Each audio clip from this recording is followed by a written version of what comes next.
बिजली युद्ध से रूस में तबाही, ज़ेलेंस्की का ऑपरेशन 40 शुरू।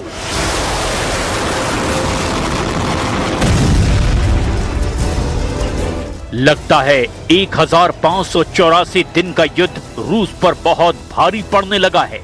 यकीन मानिए, रूस के खिलाफ बिजली युद्ध शुरू हो चुका है। राष्ट्रपति ज़ेलेंस्की ने ऐलान कर दिया है कि यूक्रेनी सेना अगले 40 दिनों तक रूस पर अंधाधुंध हमले करेगी और पुतिन के रूस को घुटनों पर लाएगी।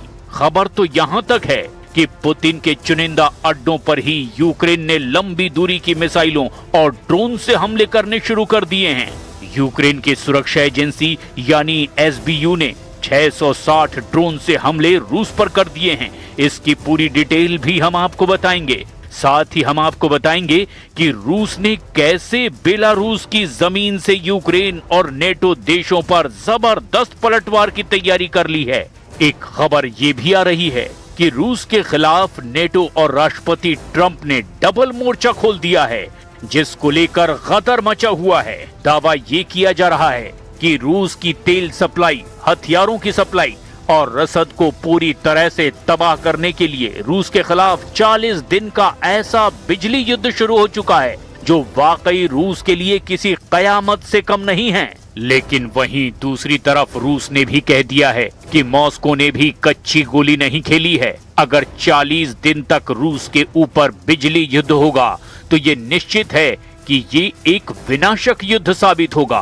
बिजली युद्ध एक ऐसा युद्ध होता है जिसमें लगातार बिना रुके मिसाइल, ड्रोन, फाइटर जेट से तब तक हमले किए जाते हैं जब तक कि सारे टारगेट अचीव नहीं हो जाते। मतलब एक बेहद खौफनाक तैयारी आगे बढ़ रही है। लेकिन हम शुरुआत करते हैं ज़ेलेंस्की के 40 दिन यानी 40 युद्ध के उस ऑपरेशन से जिसने रूस और यूक्रेन को युद्ध के इस नए दौर में पहुंचा दिया है। ज़ेलेंस्की का 40 युद्ध, 40 दिन में पुतिन की हार।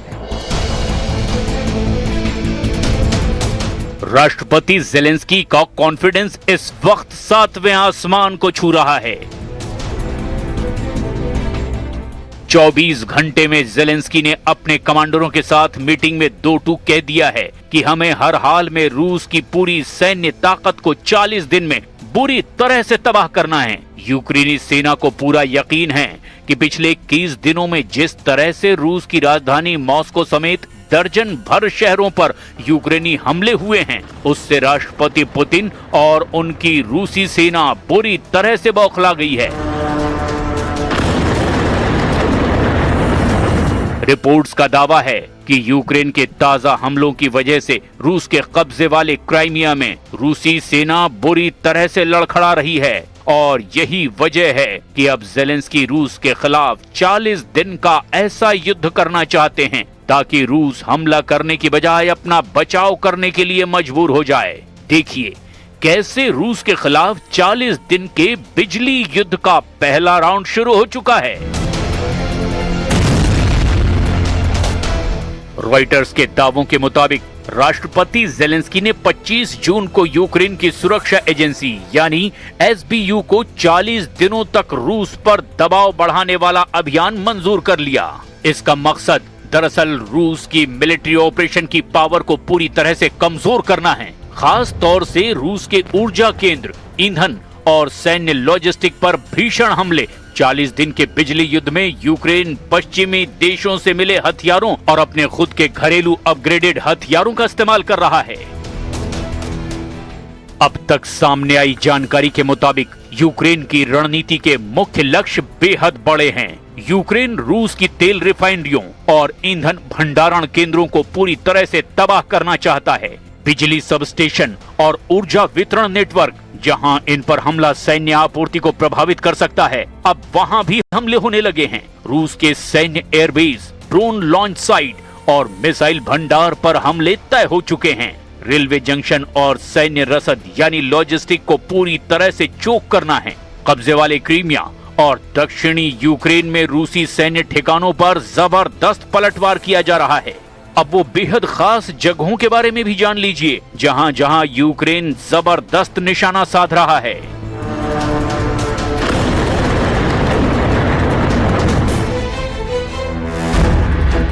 क्रीमिया का सेवास्तोपोल, जहां ऊर्जा ढांचों पर हमले हो रहे हैं। मॉस्को क्षेत्र पर हमले शुरू हो चुके हैं। रूस के तुला पर भी यूक्रेन ने बड़ा हमला किया है। रूस के क्रास्नोदार में भी यूक्रेनी हमलों से भारी तबाही हुई है। रूस के ऊफा की तेल रिफाइनरियों में भी यूक्रेनी हमलों से भीषण आग लग चुकी है। Видно, що українська влучність працює. Я вдячний усім залученим силам, СБС, Сил спеціальних операцій, СБУ, ГУР, всі наші підрозділи. Дякую вам. Цей наш тиск та кожна інша форма тиску на Росію мають 40 दिन का बिजली युद्ध, यूक्रेन के घातक ब्रिगेड का हमला।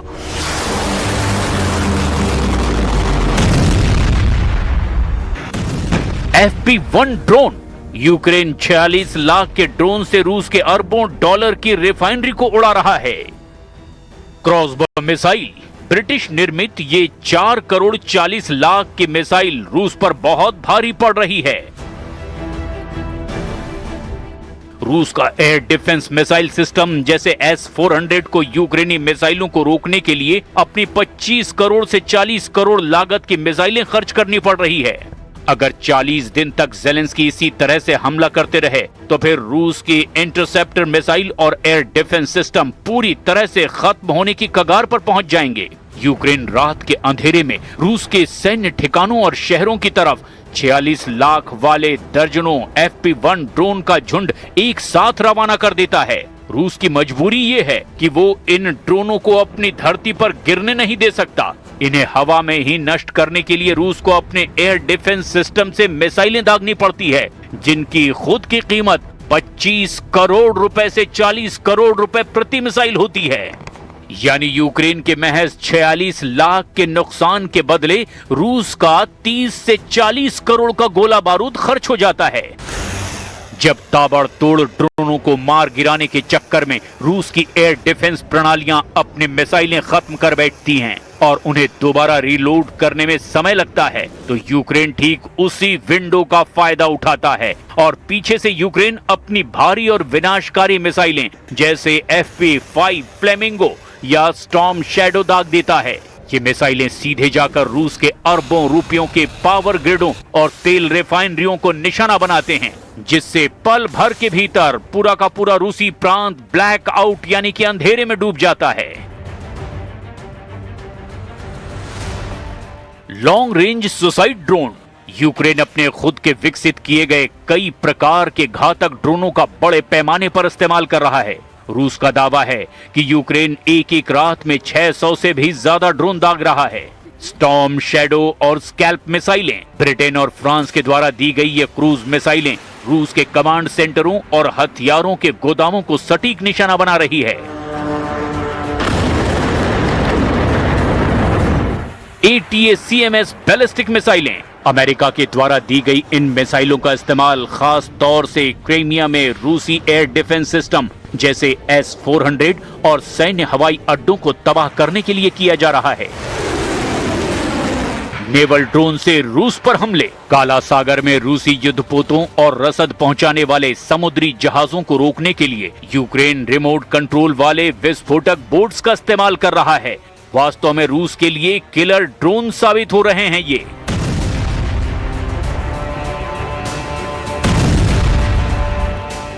Штурми відбуваються активно, майже через там буквально кожні 2-3 дня, але незважаючи на їхні спроби, а також заяви російської сторони про те, що Мала Токмачка окупована або частково окупована, то це все неправда, ми знаходимося. रूस ने यूक्रेन के दक्षिणी बंदरगाह शहर ओदेशा के एक कृषि और ईंधन भंडारण केंद्र पर स्कंदर बैलिस्टिक मिसाइल से हमला किया है, जिससे वहां भीषण आग लग गई है। इसमें एक नागरिक की मौत और कई लोगों के घायल होने की खबर है।